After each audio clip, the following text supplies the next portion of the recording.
Welcome, everyone. My name is Julie Johnston, for those of you who don't know me as of yet, and I own Julie J Travel.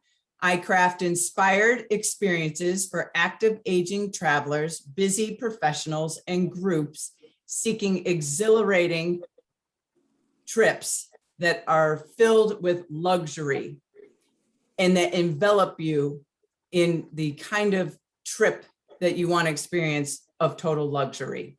With my deep destination knowledge and access to top guides and creative spark, I'll ensure that you're fully immersed in the landscapes and the cultures that you visit, with a little bit of relaxation sprinkled on top.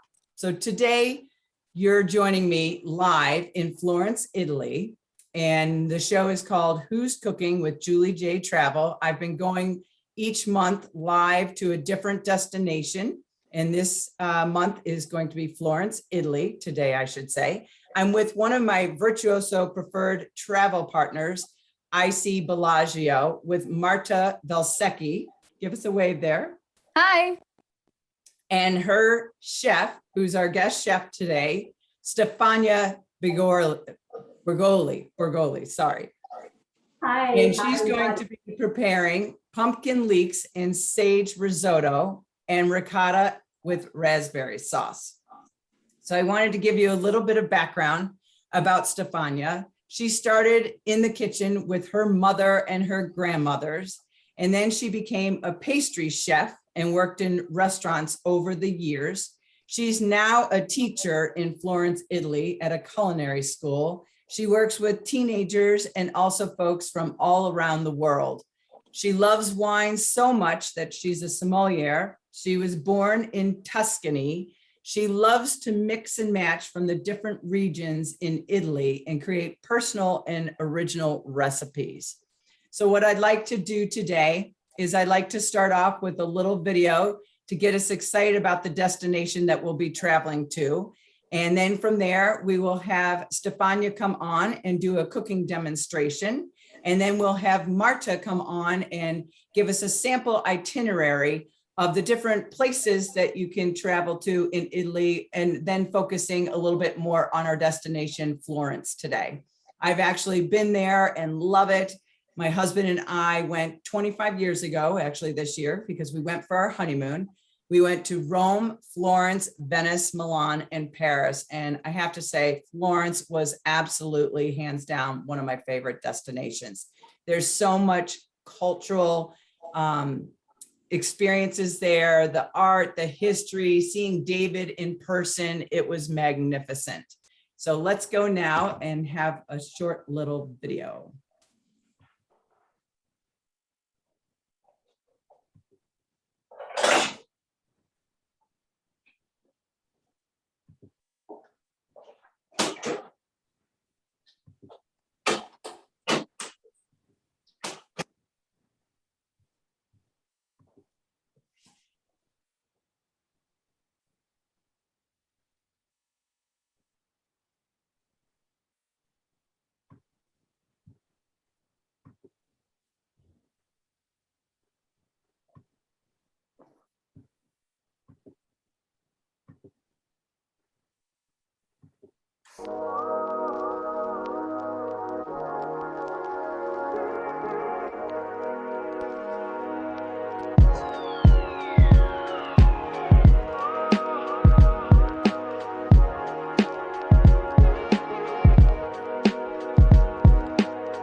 Got a few more coming into the show.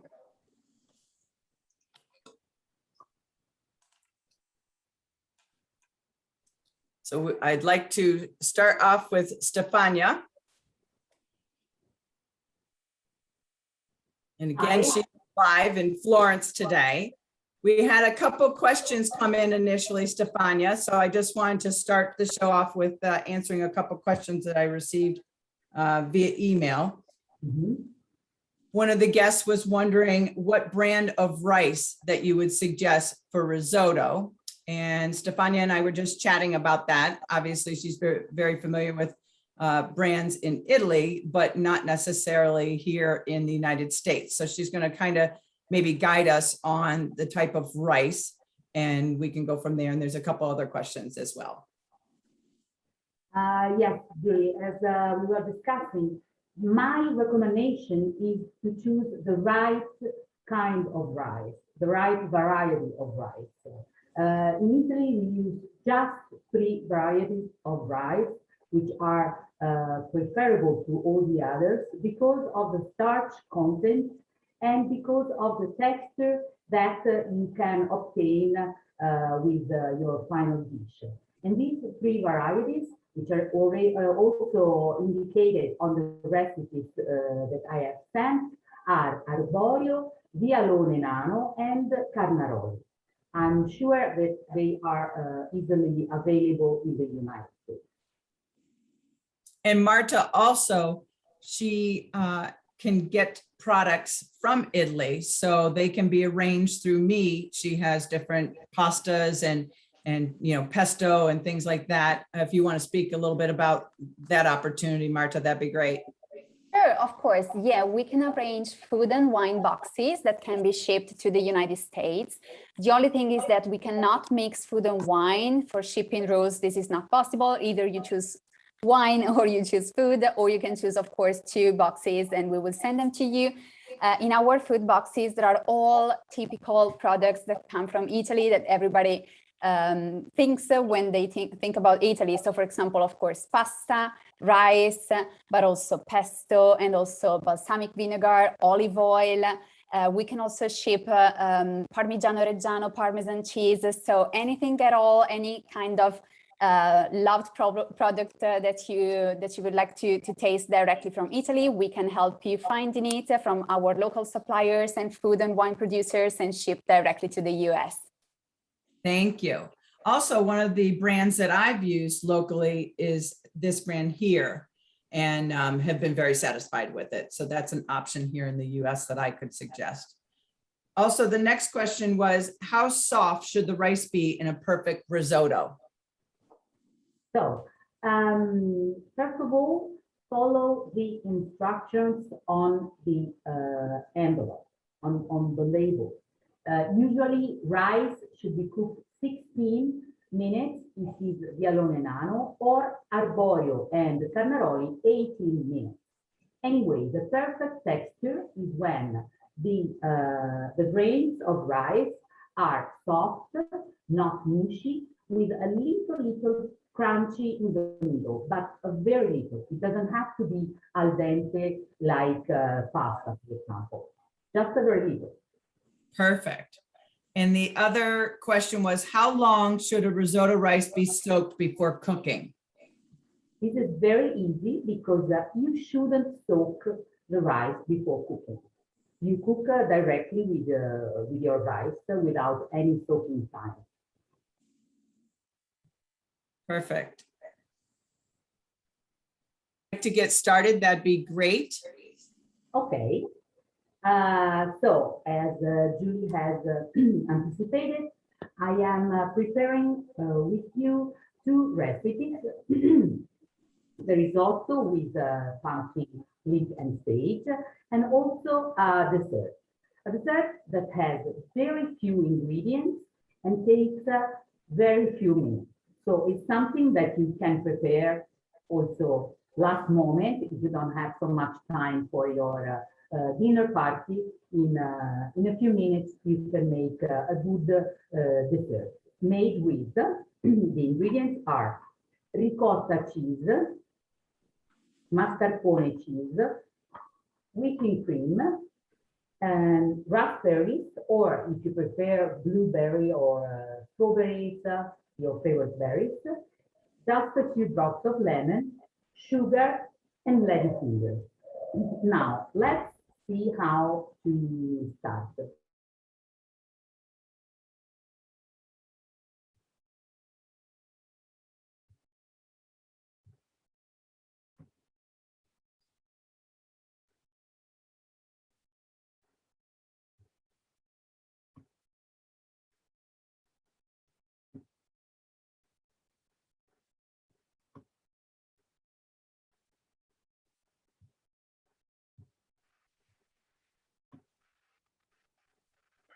Stefania, we lost sound. We cannot hear you.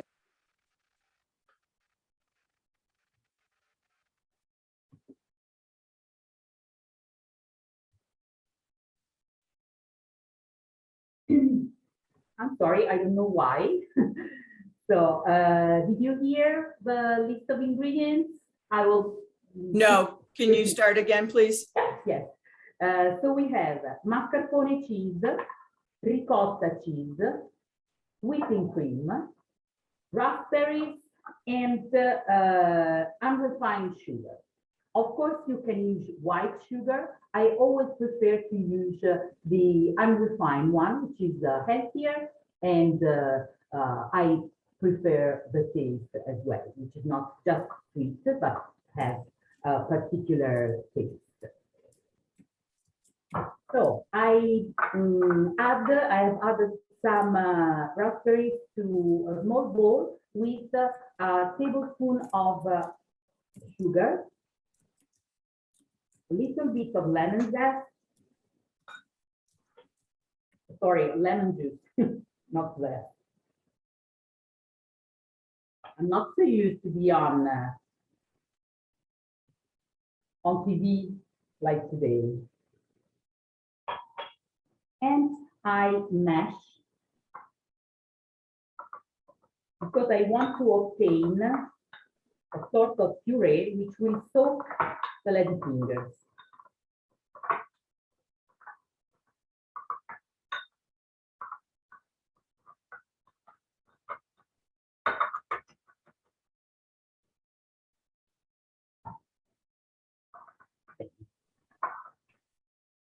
I prefer to use individual containers. It's nicer and it's also much more handy when you are at the end of the dinner. You just serve the individual bowls instead of cutting and using dishes.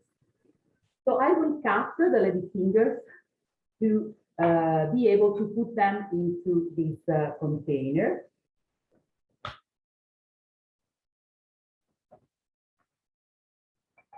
And I put some on the bottom.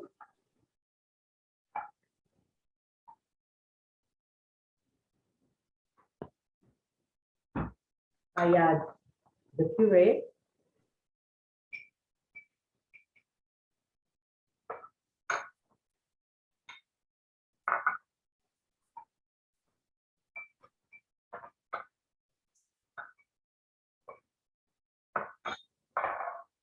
And now I prepare the cream.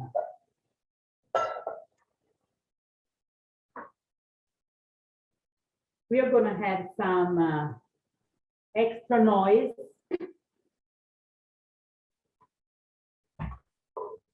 for a few seconds. So in the same bowl, I add mascarpone, cheese, and same amount of ricotta cheese.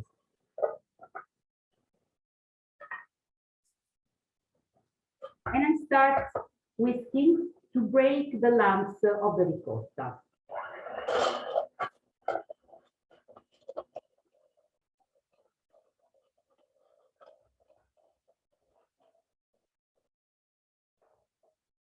Now I add also 1 tablespoon of sugar, same sugar that I've used for the berries, of course. Mix again.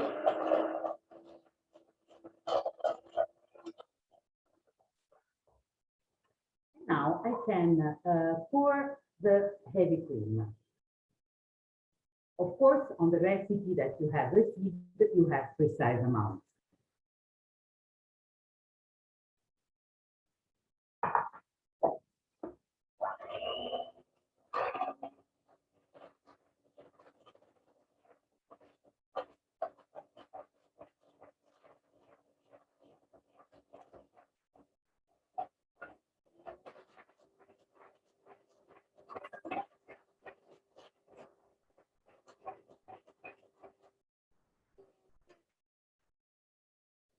Is done. As you can see, it has a good thick consistency. this point.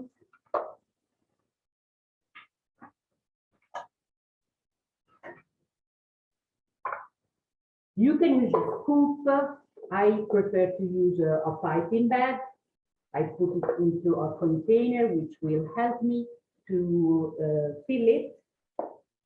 And I transfer my cream in a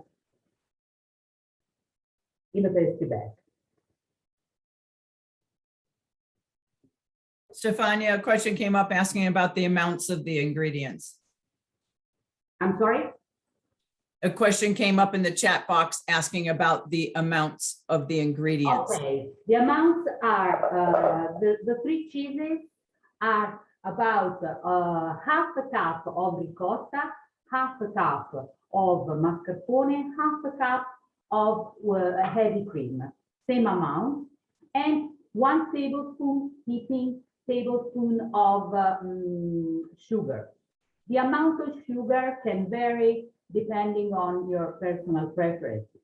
I prefer not to have a too sweet dessert, so I don't put so much sugar. Okay? Thank you. You're welcome. I twist the piping bag.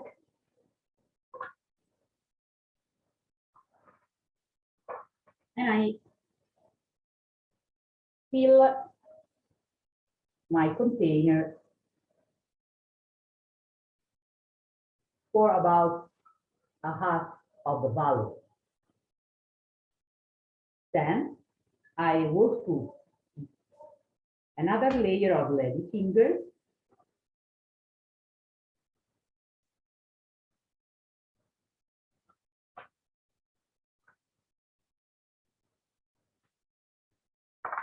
Some more raspberry puree.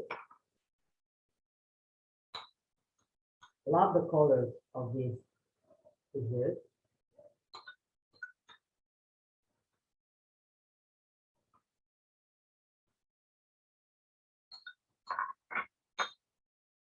Then more cream.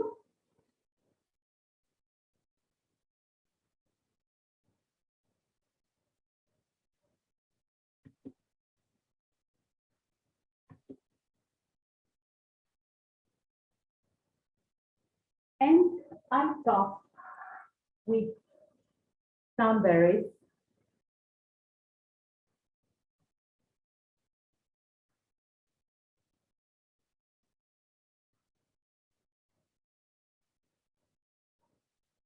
This way. And a couple of fresh mint leaves, which are nice, and they smell very good.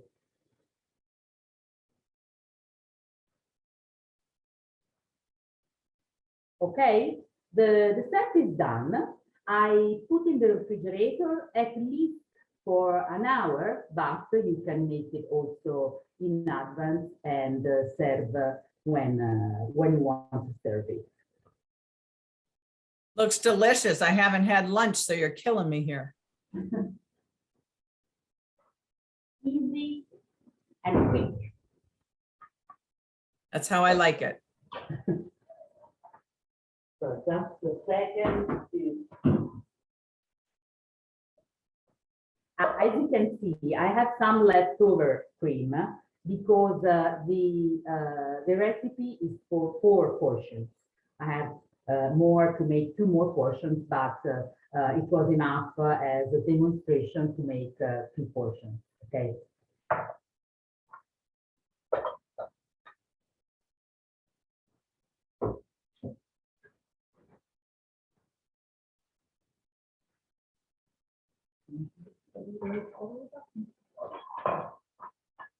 And now, let's start to make the risotto.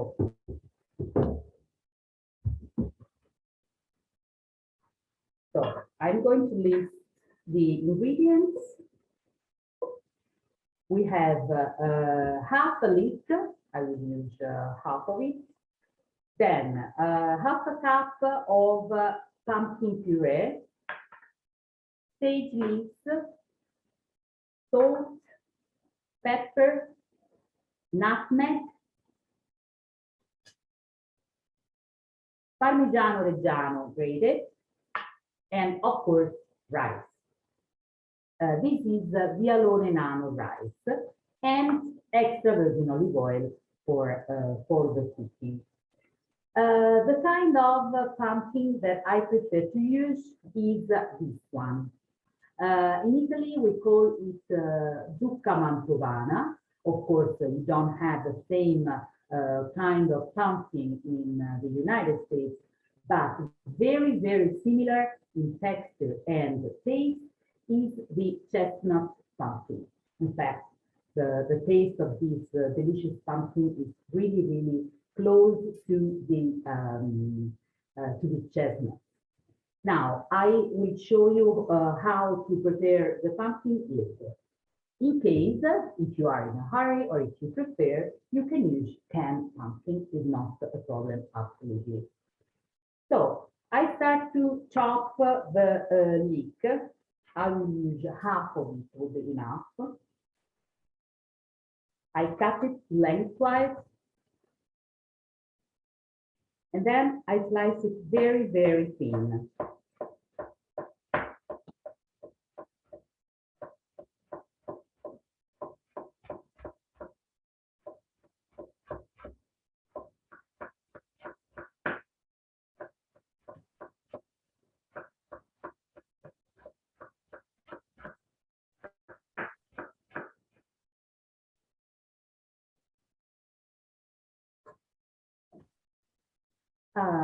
In a little pot, I add extra virgin olive oil, about 2 tablespoons.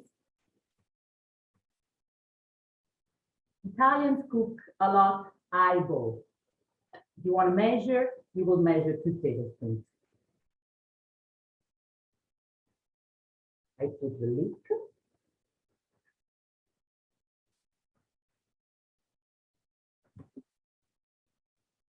And it's very important to add a little bit of water because the leek tends to burn very easily. It's very thin and it has a lot of sugar in it, which tends to over caramelize if you don't add a little bit of water in the beginning, but just a very small amount. I add directly a pinch of salt and let's say 3-4 sage leaves.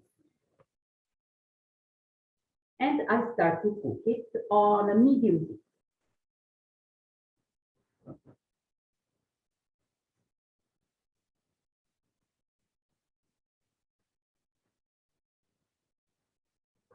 And now we also start to cook the rice.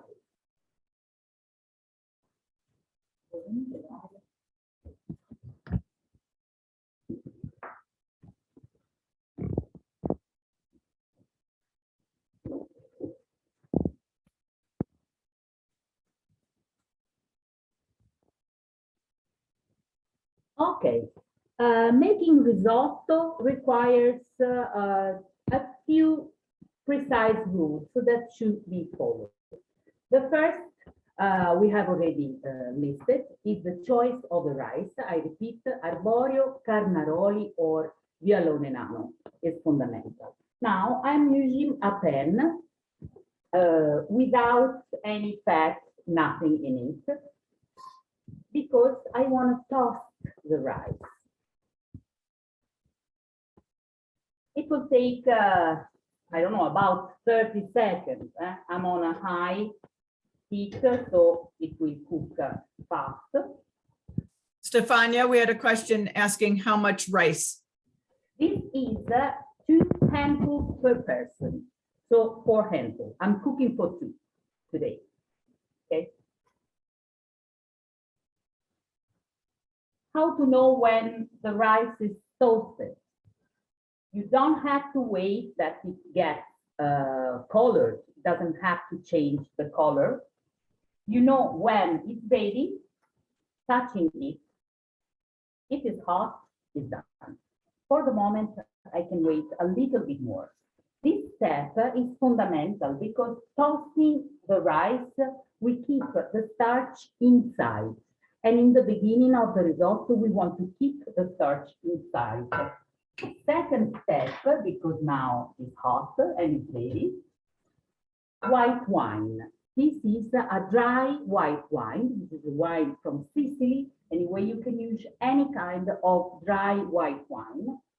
We put a little, about 1/4 of a cup in this quantity, and we allow to evaporate completely.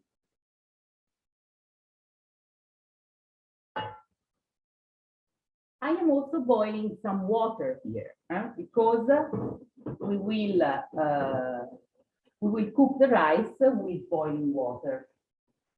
And it's fundamental that the water is boiling. It's not enough a hot or lukewarm water. It has to boil. Otherwise, the final consistency of the rice would be different. It would be a little rubbery, while we want a soft and very good and creamy risotto. It's important that you let all the alcohol to evaporate, because we want to keep just the flavor, the hint of acidity and the aromatic flavor of the wine, but not the alcohol in our risotto.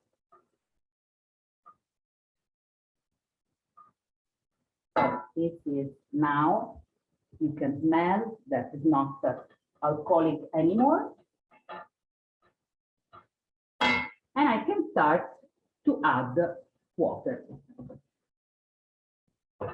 Not all at the same time, but I start for the moment with a small amount.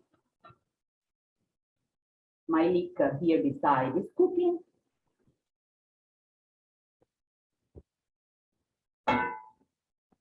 I can start to add salt. Pinch of salt, some pepper. This is, of course, to taste. I love pepper, and I love to have some pepper in my rice.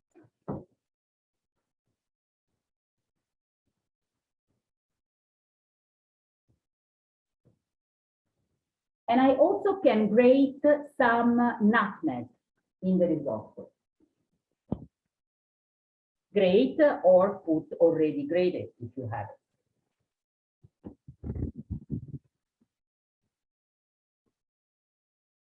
My suggestion is to put always some pumpkin when you cook some nutmeg when you cook pumpkin, because are two flavors that go very well together.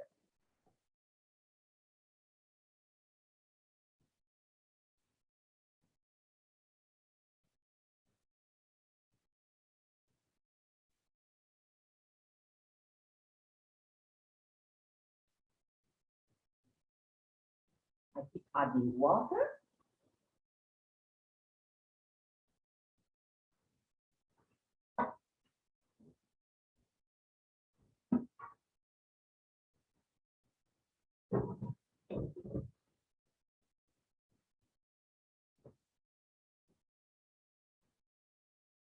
And at this point, my leek and sage are nicely softened.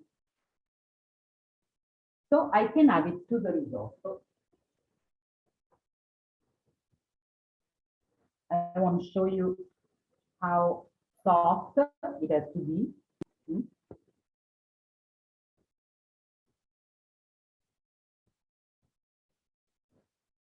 If you don't like the leaves in your risotto, the sage leaves, you can remove them at this point. They will have flavored anyway the oil. I love sage, so I like to keep it in my risotto. Okay, from now on, We just have to keep adding water, not too much at the same time, little by little.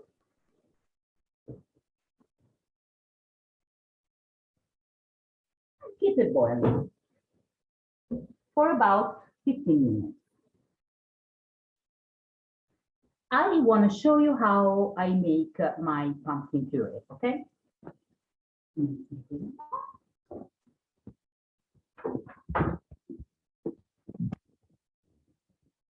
So, they still hot. I have baked one pumpkin, Mantovana pumpkin, and I have cut it in half and removed all the seeds. Nothing has been added, no salt, nothing, absolutely just the pumpkin, which you can soften very easily in the oven. It cooks perfectly. Also, if you don't remove the skin first. And now I can scrape the pulp.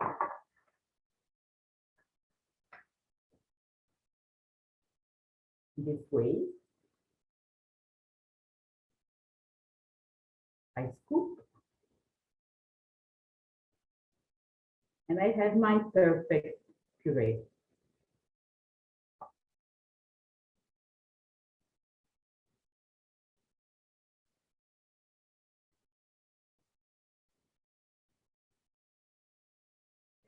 With this puree, once you have done it, you can freeze it into small portions and use it for making your thousand of recipes that you can make with a pumpkin.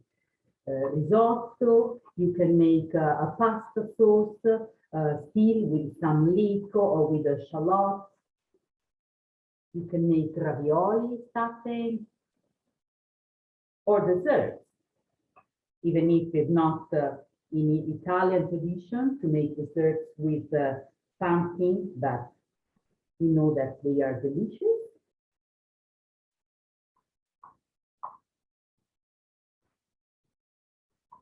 This is very easy. The skin, I washed the pumpkin before adding to the oven, before baking. The skin is very good. You could cut into pieces, put in the oven again for 10 minutes at 200 Fahrenheit, and then have a very good snack. Crunchy snack is delicious and good and have no waste. Now later I will prepare also this one, which was just to show you how to make easily make the pumpkin puree. Now I check the risotto.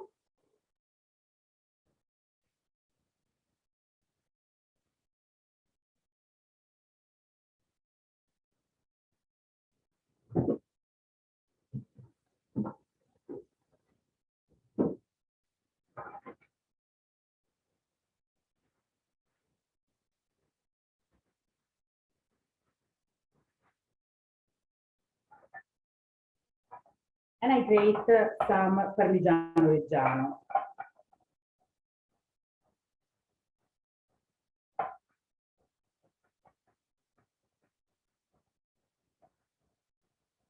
How much Parmigiano Reggiano should we add to the risotto? It really depends on your personal preferences. For me, 2 heaping tablespoons per person are the good amount.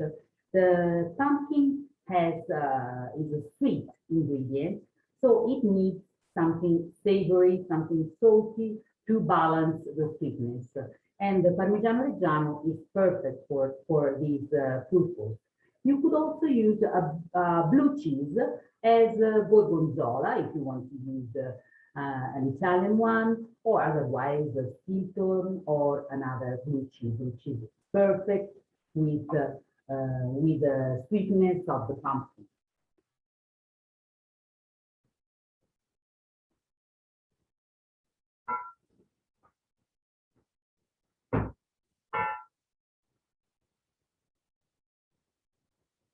halfway during the cooking, we have to taste the rice for the saltiness, the seasonings in general, and also for the doneness.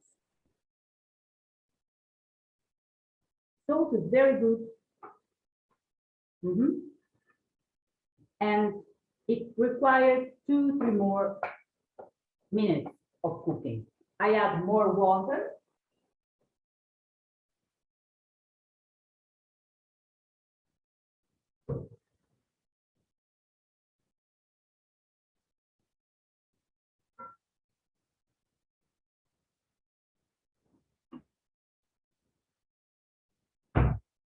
Prepare the dish for plating.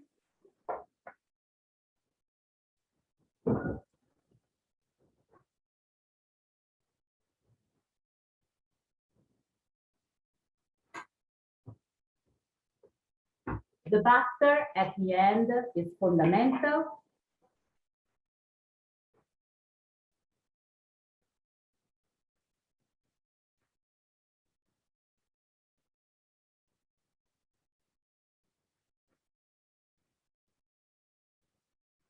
You want to make a very healthy risotto, you can put a little less butter, but it's very important actually. Is one of the ingredients that you cannot skip in a good risotto. And it's important that the temperature of the butter is cold and it has to be from the refrigerator. You cannot melt it.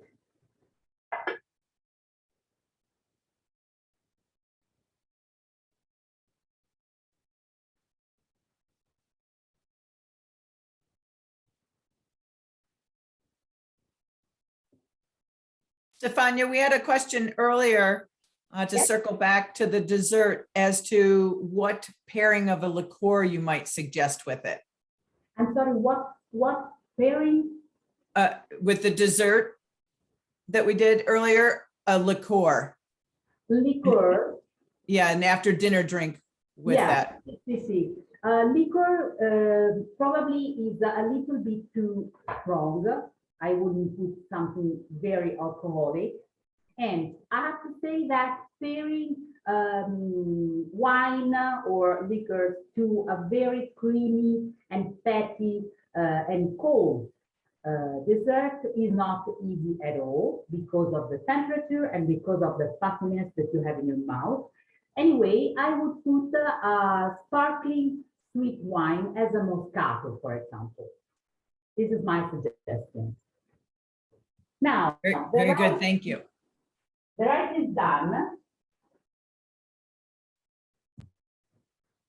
I can turn off because now it has the good texture I was talking about in the beginning. So it is creamy, soft, but still a little hard in the middle. And you can see that it's still a little bit watery. Now we have the fundamental step of the mantecatura. Of course, I also have to add my pumpkin. I heat it in the microwave for 30 seconds. And then we add. This is something that you have to do when you are not on the flame anymore. The mantecatura, this step is called mantecatura, has to be done out of the flame. Okay, so the pumpkin is off. You can decide to put a little more or little less, of course. And now I add the cheese, the butter,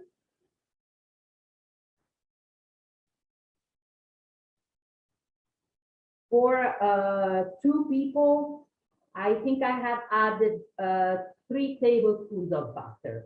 And now, as you can see, I stir the rice with energy because in this moment I want to to let the grains release their starch and make the risotto very creamy. I don't know if you can see that it's changing the aspect, it's becoming more soupy and creamy. And this is how a perfect risotto should be. The smell is delicious, believe me.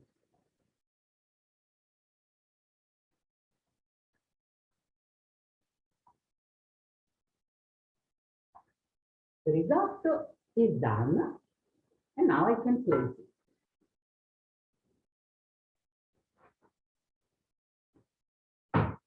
I love this kind of texture for risotto.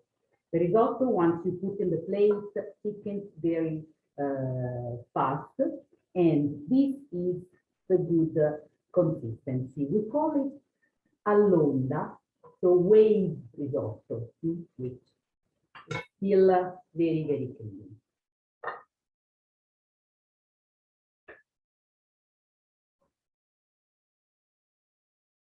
Good. Messi tutto.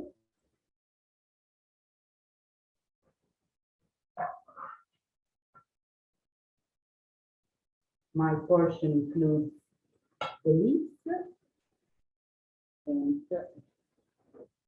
the water. The risotto is done.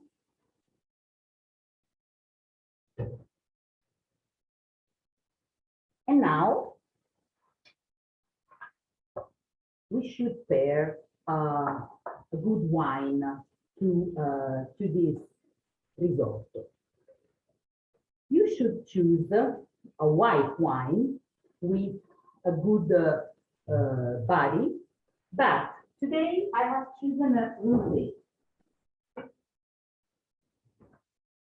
which, to my opinion, is the best to pair to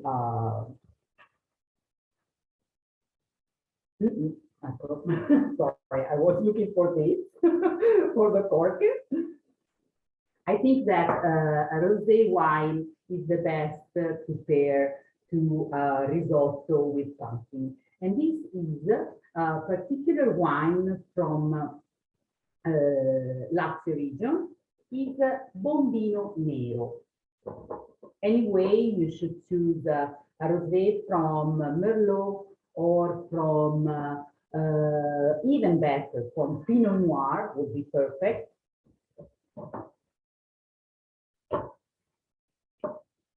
I really hope some of you have already prepared the risotto with me.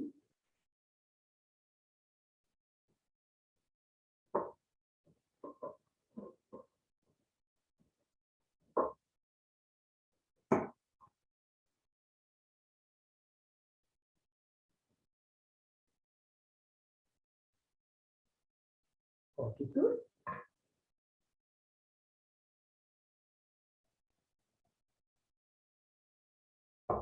This is not just a flavor pairing, it's also a color pairing. As you can see, they match perfectly.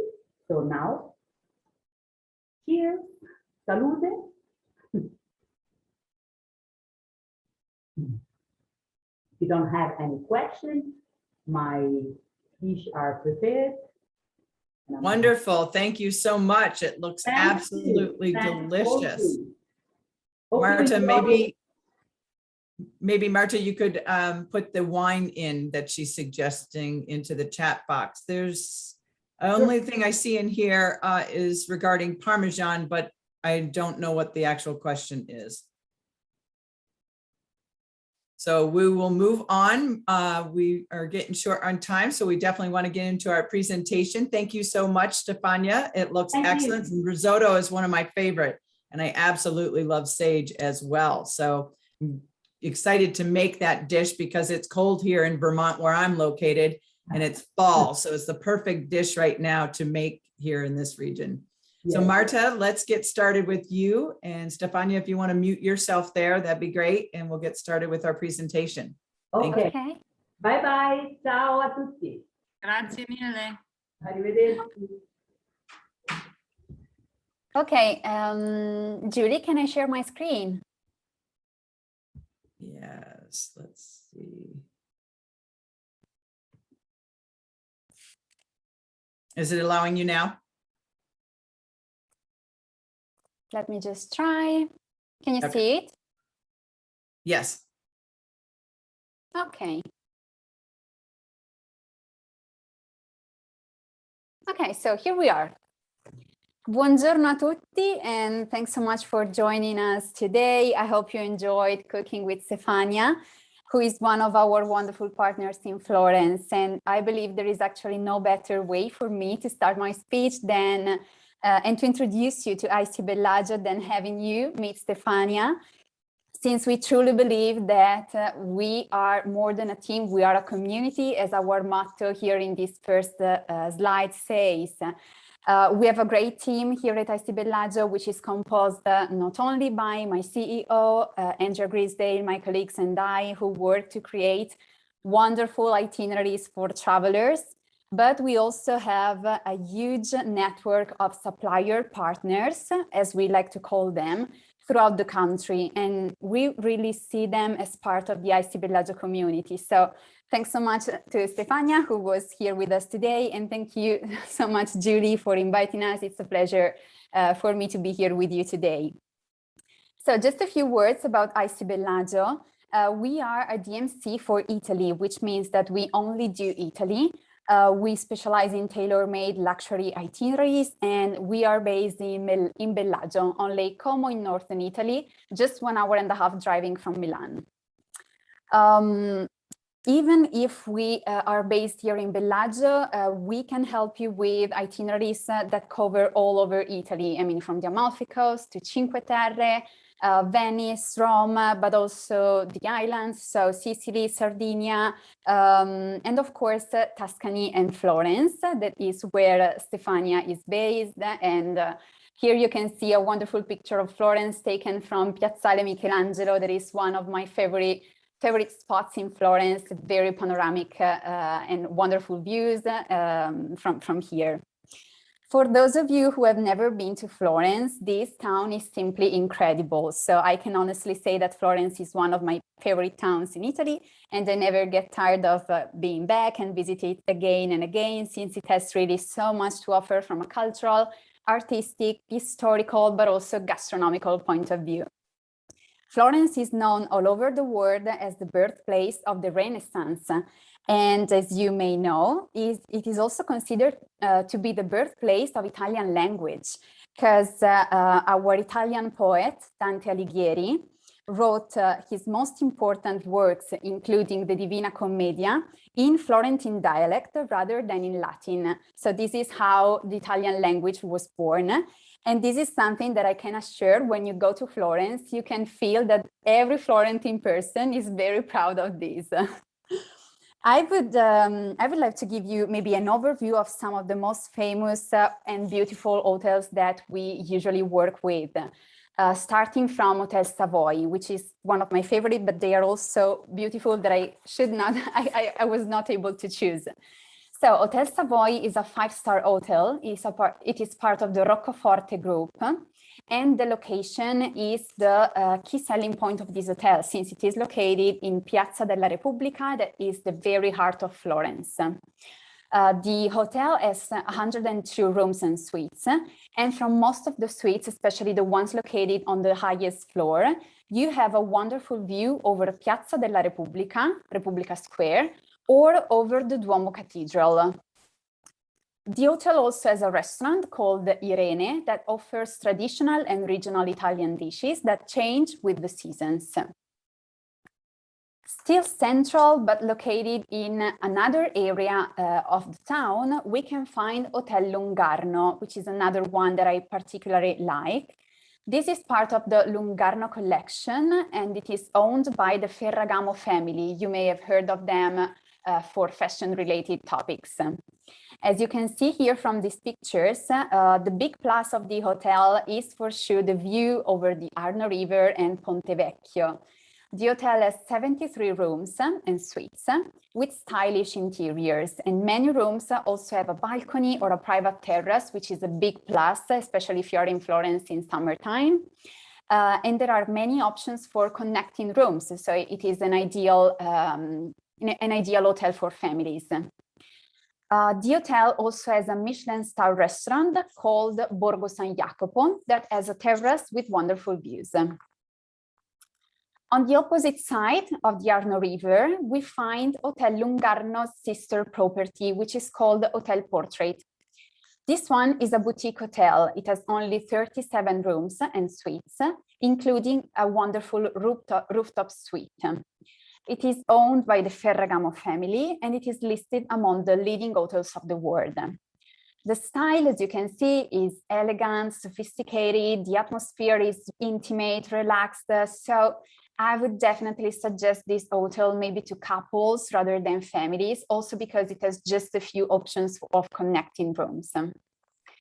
And just a quick mention to these hotel sister properties, because part of the Lungarno collection, we also have 2 4-star hotels called Galleria Art and Continentale. They are both located in the same area, and they have more competitive rates than these 5-star hotels. So maybe they could be a very interesting solution for those travelers who are willing to use their money in a different way. We move to Hotel Brunelleschi. This one is another one that I love. This one is a luxury 4-star hotel, and it is located in the very heart of Florence. I mean, literally just a few steps from the Duomo Cathedral. The hotel has 96 rooms, and some of them, especially some of the suites, have a wonderful view over the Duomo. You can see it from the pictures. This hotel is good for families since they have many connecting rooms, but I believe that it is very romantic. It is one of the most romantic in Florence. You can see from these pictures here, for example, in the first pictures, you have this suite that is made in a tower, in an ancient original tower with views over the Duomo. In the second picture, you have this wonderful suite with a round bed.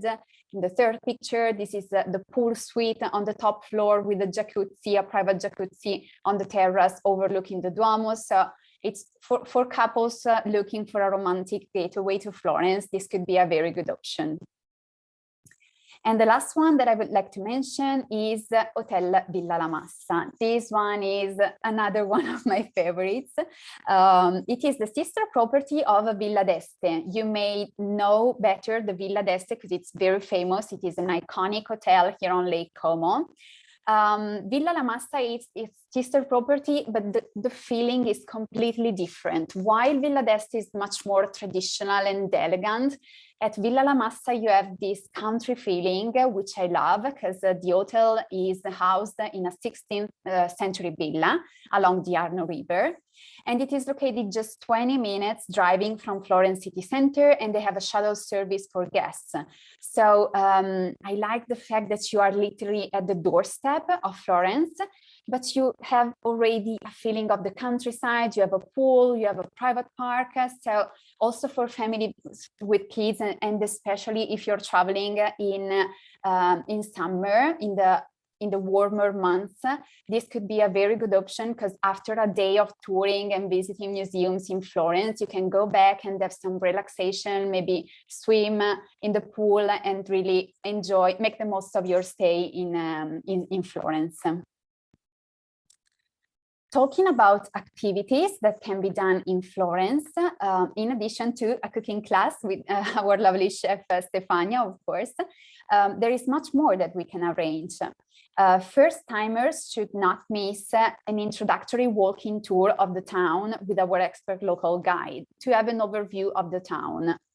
I like the fact that the most iconic and historical elements of Florence are all concentrated into a small area, and it is mainly pedestrian. So Florence is really a perfect destination to be explored on foot.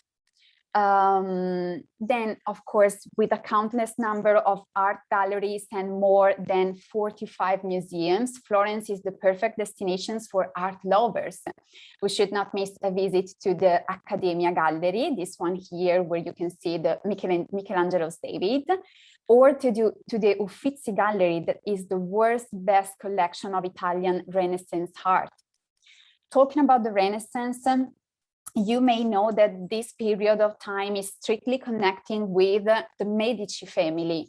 We have a tour called the Medici Tour, where you can really learn everything about this influential family, how they became the godfathers of the Renaissance, and how they brought the city to life as we know it today.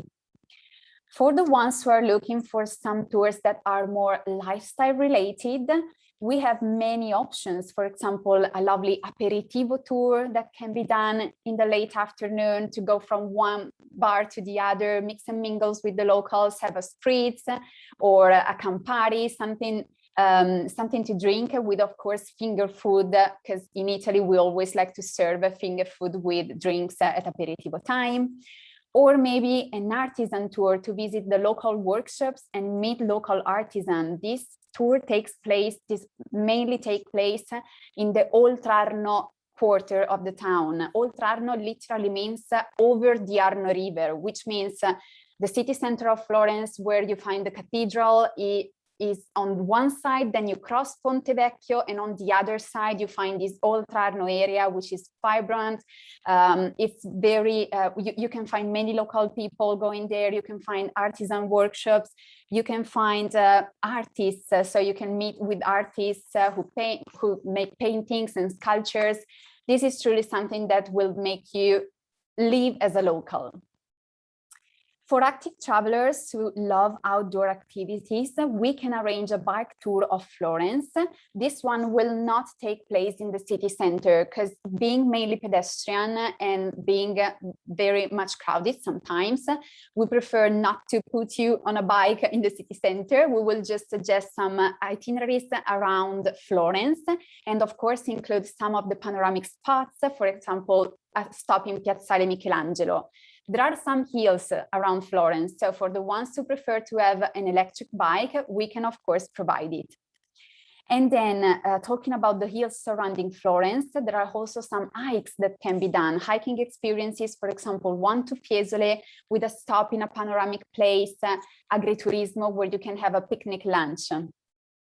Or talking about hikings, you can do many hikings in Tuscany. So Florence is a good base not only to explore the town, but to explore all the surrounding area, including the Tuscan countryside. For example, in this picture here, you can find the Via Francigena. This is one of the most famous pilgrims route in Europe. It used to connect Canterbury in the UK to Rome, and you can do a portion of the Via Francigena in Tuscany, the most beautiful portion, I would say. You can do it as a day trip from Florence, or you can also spend more than one day walking from one place to other and stopping each night at a different hotel while you walk on the Via Francigena. This is, of course, for hikers and people who are used to walk a lot.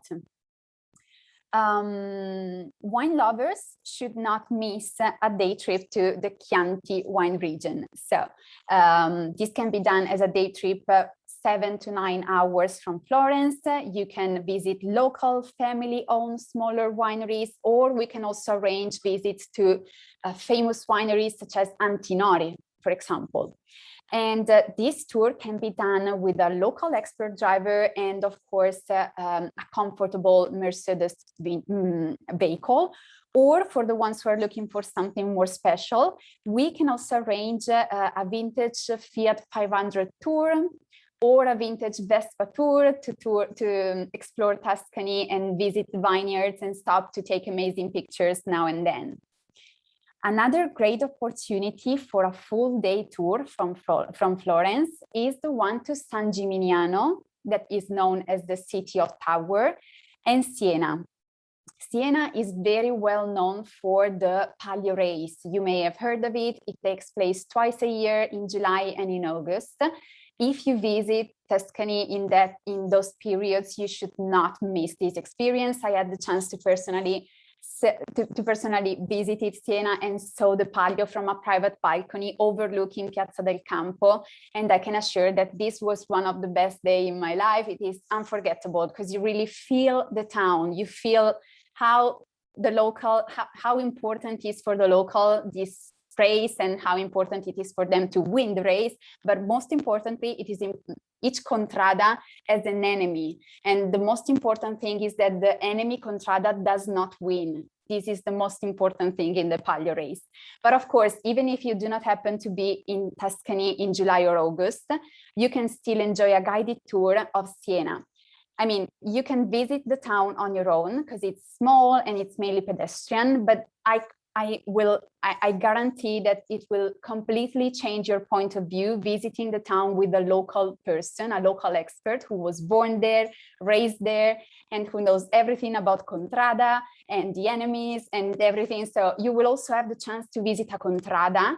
So I would strongly recommend a guided tour of Siena. This is another one of my favorite towns in Tuscany, if you didn't catch it. And then, okay, so this one is Lucca. Usually people, travelers to Florence ask us to do a day trip to Pisa, which is just 30 to 40 minutes driving from Florence. They would like to go and see the Leaning Tower, but maybe most of them do not know that not far from Pisa, there is this medieval walled town called Lucca. It is not as famous as Pisa is, but I can assure it is lovely. You can do a bike tour on the walls, you can stop for a picnic, you can visit the city center, which is mainly pedestrian with the cathedral. You can visit local artisans, and you can taste, of course, local specialties. And one of these, talking about liquors, that I wanted to mention is called the China Massagli. And this is a typical liquor from Lucca that you should not miss while you are there. Okay, so just to give you a bit of geography, here is where Florence is located. Unfortunately, Florence has an airport, but it is not a big airport with many opportunities for international flights from the US. So what you can do is simply fly into Rome or into Milan, and you can reach Florence very, very easily by train. As you can see, a train ride from Rome to Florence is just 1.5 hours, and a train ride from Milan to Florence is just 2 hours. So Florence is really in the middle of any kind of itinerary from north to southern Italy or vice versa. And it is also connecting very well with Venice in just a couple of hours by fast train, or to Naples in just 3 hours. And from Naples, of course, you can go ahead and visit Positano, Amalfi, the Amalfi Coast, but also Capri Island and Ischia Island. So it works very well in an itinerary in Italy. And what our clients, our travelers usually do is actually flying into Rome, spend some nights in Rome, then going south into the Amalfi Coast, take a fast train to go up to Florence, stop in Florence, maybe in Tuscany, and then go up north and fly out of Milan. This works very well because the two major international airports in Italy are Rome and Milan. Okay, so I think that that I ended my presentation. I hope you enjoyed it. Of course, we cannot wait to welcome you to Italy and to Florence, and I am at your disposal for any questions. Wonderful. Thank you so much. That was fabulous. And Siena, you had so much passion when you were talking about Siena. Yeah, this was truly one of the best experiences in my life. It's something unforgettable. And we can also arrange a special Contrada dinner the night before. So you literally feel what people feel. I mean, it's something amazing that can only be experienced when you are there. In a local restaurant here in Vermont called the Daily Catch, she actually gets her pasta from Lucca. Oh, okay. Yeah, because Lucca is very well known for the pasta types that can be made there, of course. Yeah, and my cousin actually named her daughter after Siena, which is a family Italian name, but they spell it with the one N and not two ends like the vehicle here in the United States. So yeah. Okay. Let's see, do we have any questions for Marta? We are over a bit, but it was definitely well worth it. I don't see any questions that have popped up. If anybody wants to unmute themselves and ask a question, you're more than welcome to. That was fabulous. I have quite a few people traveling right now. I'm doing itineraries for folks getting requests for Italy. So I'll be in touch with you about possibilities there. Great. But I wanted to recap and thank everybody for joining us today. This is Who's Traveling with Julie J. Travel, with Who's Cooking with Julie J. Travel. And today we were in Florence, Italy, but each month we go to a different destination. And in the next couple of days, I will be sending out a recording of the show to everybody who signed up. If you weren't able to sign up and stay the full time and just come in for a portion of the time, you're always welcome to get the recipes and the recording by signing up. So that's definitely guaranteed. But we want to wrap it up today and thank you so much. We had such a wonderful time and the dishes look absolutely amazing. And everybody wants to thank you, Stefania, for the presentation. It was absolutely magnificent. So thank you so much. Have a wonderful day and hope to see you again in the future. Thank you. Bye-bye. Bye.